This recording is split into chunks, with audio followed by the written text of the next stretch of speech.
This is the procedure for collecting periphyton samples from a river for biofilm EPS extraction.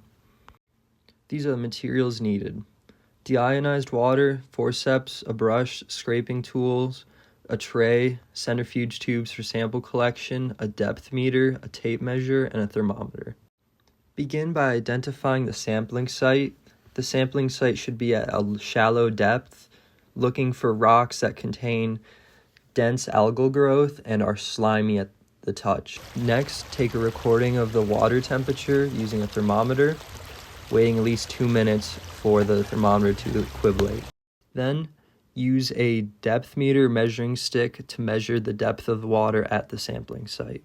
Once a rock has been selected for sampling, measure the surface area of the algae that will be scraped.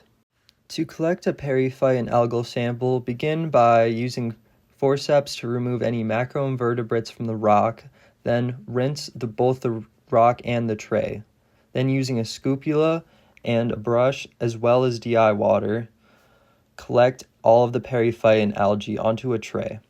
Once the rock has been scraped of all periphyton algae, use a centrifuge tube to collect the sample.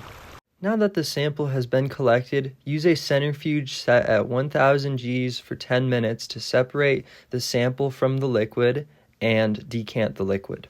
Afterwards, a pre-weighed petri dish and a tool were used to homogenize the sample as well as remove any macroinvertebrates.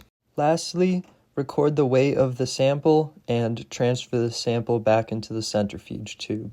To store the samples, either refrigerate at 4 degrees Celsius if they're going to be analyzed within 3 days, or freeze at -20 degrees Celsius to maintain biofilm composition.